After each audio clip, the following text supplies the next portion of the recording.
کیا وہ نہتے لوگ اور وہ جو عورتیں ہیں جو ابھی بھی پکڑی ہوئی ہیں عورتیں، کیا ان کے ذریعے ہم نے حملہ کرنا تھا فوج کے اوپر؟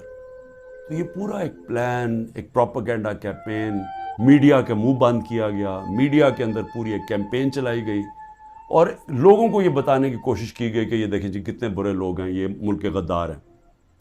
جس طرح کے لوگوں کو نہیں پتا کہ جو اوپر بٹھائے ہوئے ہیں وہ کون ہیں. یا تو لوگ بھیڑ بکریاں ہیں کہ انہیں پتہ ہی نہیں کہ اوپر کون بیٹھے ہوئے ہیں. کیا ان کا لوگوں کو 30 سال سے نہیں دیکھ رہے؟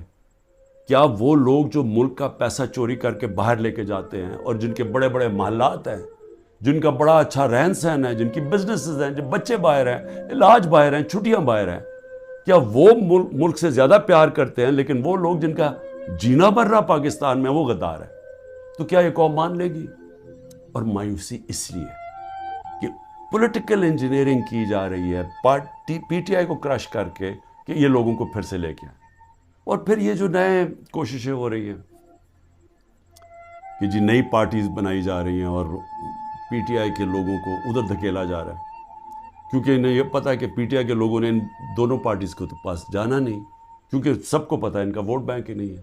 تو پھر پی ٹی آئی کا کوئی جی یہ جو آج نئی بھی پارٹی بنی ہے اور پھر اس سے پہلے بھی کہ پی ٹی آئی لوگوں کو وہاں دھکیلا جائے. اب میں صرف مجھے حیرت ہوتی ہے کہ جو بھی یہ پلاننگ کر رہے ہیں، جو بھی یہ سوچ ہے اس کے پیچھے، کوئی ان کو تو کوئی ان کا احتساب ہوگا کہ یہ کر کیا رہے ہیں ملک کے ساتھ؟ کیا ان میں عقل ہے، سیاست کی سمجھ ہے، کیا ملک کی تاریخ کی سمجھ ہے، کیا ان کے پاس تعلیم ہے؟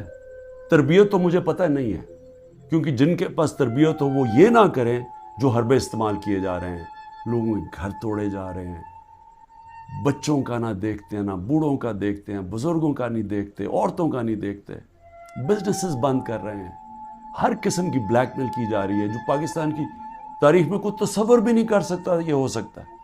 کسی پاکستان کی پولیٹیکل پارٹی کے ساتھ آج تک وہ نہیں ہوا جو آج ہمارے ساتھ کیا جا رہا ہے، اور ان لوگوں کو دھکیلا جا رہا ہے بلیک میل کر کے کہ وہ اس پارٹی میں چلے جاؤ اور اس پارٹی میں چلے جاؤ.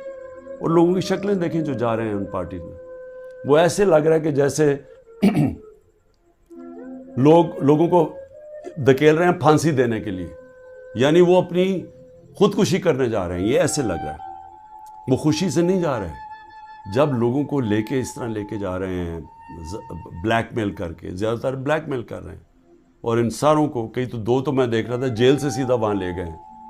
تو وہ کیوں اس طرح ان کی شکلوں میں خوشی کیوں نہیں ہے؟ کیونکہ ان کو پتہ ہے کہ ان کی سیاسی موت ہے. ان کو پتہ ہے کہ پبلک نے ان کو ووٹ نہیں کرنا. اور اگر کسی کو شک ہے تو یہ انشاءاللہ جب بھی، اب تو الیکشن لگ رہا ہے کہ انشاءاللہ ہو ہی جائیں گے، وہ جب بھی الیکشن ہوں گے تو آپ کو نظر آ جائے گا کہ لوگوں نے ووٹ کس کو ڈالنی. لیکن میں تو وہ سوچ رہا ہوں کہ کیا لوگوں کو جو یہ کر رہے ہیں پیچھے بیٹھ کے، جو برینز بیٹھی ہوئی ہیں، کیا ان کو سمجھ نہیں آ رہی کہ گراؤنڈ کے اوپر سچویشن ہے کیا آج پاکستان میں؟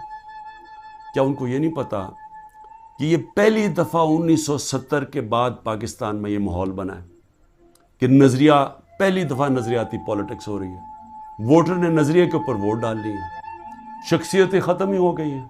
آپ جو مرضی کر لیں کہ جتنے جو 1970 میں کیا ہوا تھا، بڑے بڑے نام تھے، ایسے نام تھے کہ انہوں نے کہا ہمیں کیمپین کرنے کی ضرورت نہیں ہے 1970 میں. تو ایک دم نظریہ ویسٹ پاکستان میں آیا اور 84 سیٹیں جیت گیا 137 میں سے ذوالفقار علی بھٹو. لیکن اس سے بڑا جو سیلاب آیا وہ اس پاکستان میں آیا. میرے خیال میں 168 میں سے 162 سیٹیں جیت گیا مجیب الرحمان. اور وہ کیا چاہ رہا تھا؟ انصاف چاہ رہا تھا. وہ بھی حقیقی آزادی کی بات کر رہا تھا.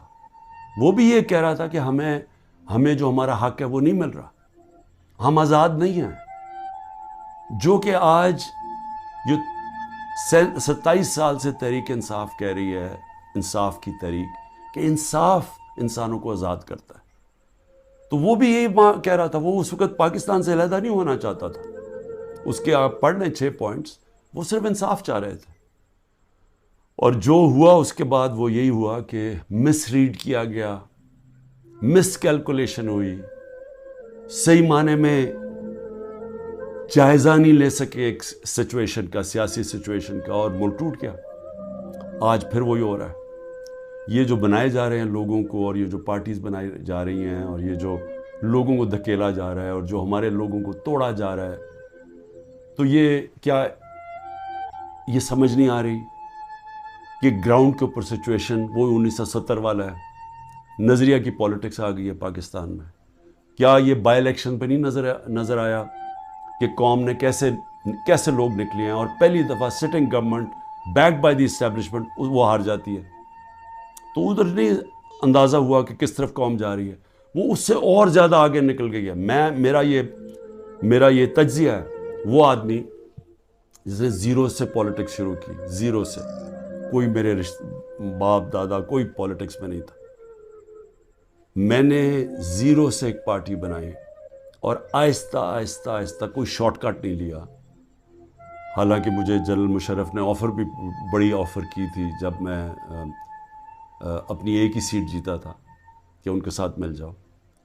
کوئی شارٹ کٹ نہیں لیا، بڑا لمبا راستہ لیتے لیتے پارٹی بنائی، اور وہ پارٹی بنتی بنتی پاکستان کی سب سے بڑی پارٹی بن گئی. تو مجھے تو سب سے زیادہ اندازہ ہے جو کسی کو نہیں ہے پاکستان میں، کسی کا وہ تجربہ ہے ہی نہیں جو میرا ہے، کیونکہ یہاں تو ساری بنی بنائی پارٹیز کا حصہ تھا، یا کسی کا باپ تھا، یا کچھ تھا، یا نانا تھا، یا ماں تھی پولیٹکس میں، یا کوئی لیڈر تھے. یہ تو اس طرح بنے، یا وہ جنرل ضیاء نے اور جنرل جیلانی نے شفقت کر دی بہت بڑی ایک بزنس مین کے اوپر، اور وہ پولیٹیشین بن گیا، اور اب اس کے بچے تیار ہو گئے ہیں سارے. لیکن انہوں نے کوئی خود تو پارٹی نہیں بنائی، انہوں نے خود تو زیرو سے کوئی پارٹی نہیں بنائی. تو میں آج آپ کو کہہ رہا ہوں کہ عوام جدھر کھڑی ہے، یہ جو بھی حرکتیں کر رہے ہیں، اس سے صرف نفرتیں بڑھ رہی ہیں. اس سے کوئی الیکشن کے اوپر جو بھی کیلکولیشن ہے یہ غلط ہونے والی ہے. یہ جیسی جب الیکشن اناؤنس ہوں گے، پلان بنا ہوا ہے عمران خان کو ڈسکوالیفائی کرنا، بڑی تیزی سے کیسز آگے بڑھائے جا رہے ہیں، اور بڑی کسی تیزی سے کہ کسی نہ کسی طرح اس کو ڈسکوالیفائی کرو اور یا اس کو جیل میں ڈالو. اور وہ میں تیار ہوں اس کے لیے. مجھے پتہ ہے کہ میں نے اپنی ساری پارٹی کو بتا دیا کہ یہ اگلے ہفتے سے پوری تیاری کر لو کہ میں آپ کے ساتھ نہیں ہوں گا، تو اس کی بھی میں تیاری کر رہا ہوں. لیکن میں کچھ اور کہہ رہا ہوں، کیا اس سے یہ پولیٹیکل انجینئرنگ کامیاب ہو جائے گی؟ میرے خیال میں اتنا زیادہ دھاندلی کرنی پڑے گی کہ سارا الیکشن کا پروسیس ہی ختم، ڈسکریڈٹ ہو جائے گا. جس طرح وہ سندھ میں الیکشن کرواتا ہے وہ زرداری، وہ الیکشن تو ہوتا ہی نہیں ہے. پولیس پوری پکڑ کے لوگوں کو اندر ڈال رہی ہے، باقی جو یا پیسے دے کے خرید لو اور یا پھر جیل میں ڈال دو، اور اس کے بعد الیکشن کروا دو. یہ تو الیکشن نہیں ہے، یہ تو جو لوکل گورنمنٹ الیکشن یا بائی الیکشنز میں، تو جو اصل الیکشن ہے پاکستان کا اور 25 کروڑ لوگوں کا الیکشن ہے، اگر یہ الیکشن ٹھیک نہ کروایا گیا، اس کے اپنے اثرات ہیں. وہ اور ڈی سٹیبلائز کرے گا. اس ملک کے اندر سیاسی استحکام آئے گا ہی نہیں، اور جب تک وہ نہیں آئے گا تو میں بار بار کہتا ہوں تو معاشی استحکام نہیں آ سکتا. تو ہم تو اور ڈوبتے جائیں گے، جو قرضوں کے اندر ہم ڈوبتے جا رہے ہیں. آمدنی سکڑتی جا رہی ہے، قرضے بڑھتے جا رہے ہیں، قیمتیں بڑھتی جا رہی ہیں، لوگ غربت کی لکیر سے نیچے جا رہے ہیں، بے روزگاری بڑھتی جا رہی ہے. تو ہم تو اس طرف جا رہے ہیں. تو وہ تو تب ہی ٹھیک ہوگا جو کہ صرف صاف اور شفاف الیکشن سے ملک بچ سکتا ہے. لیکن اسٹیبلشمنٹ دوسری طرف لے کے جا رہی ہے. چھوٹی چھوٹی پاکستان میں پارٹیز چھوٹی چھوٹی لے آئیں. پلان تو یہ ہے کہ وہ ہر کسی کو تھوڑی سیٹیں دلوا دیں، وہ سارے اوپر، اور اوپر سے پھر اسٹیبلشمنٹ کنٹرول کرے گی پاکستان کو.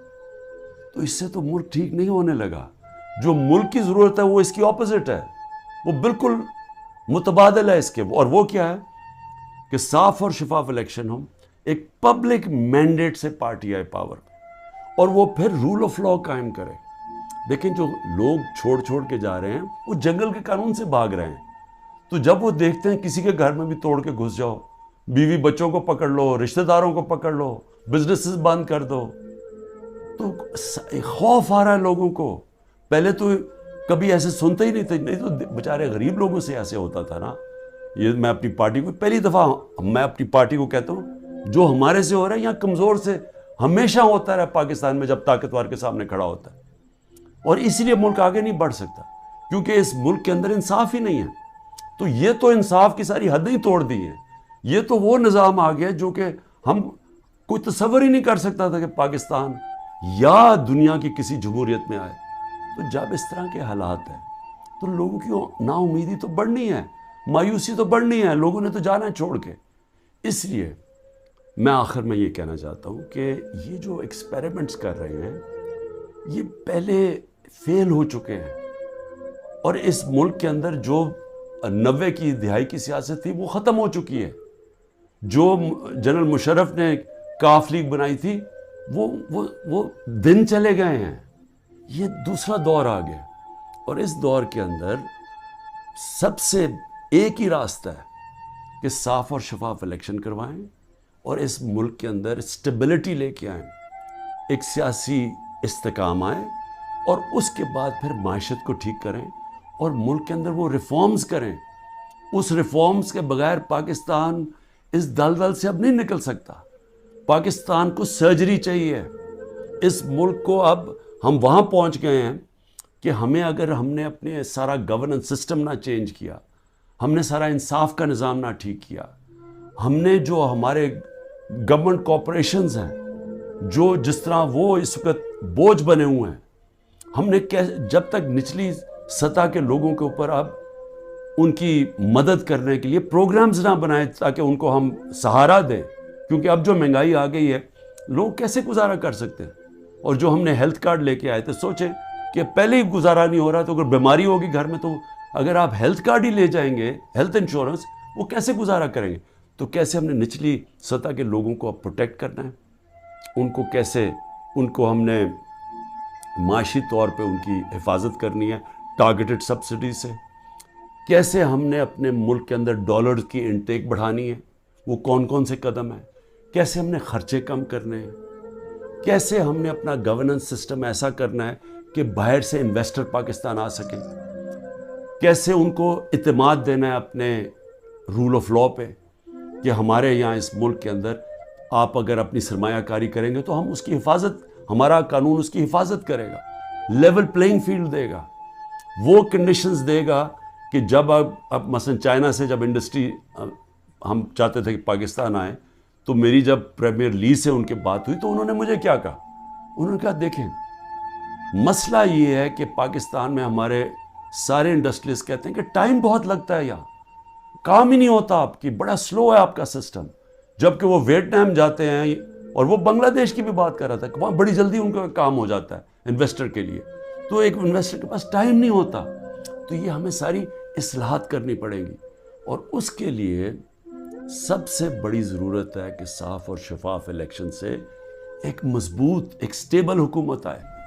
سٹیبلٹی اب صرف ایک طرح ہی آئے گی, صاف اور شفاف الیکشن, اور یہ پولیٹیکل انجینئرنگ کو مسترد کیا جائے. پاکستان زندہ باد.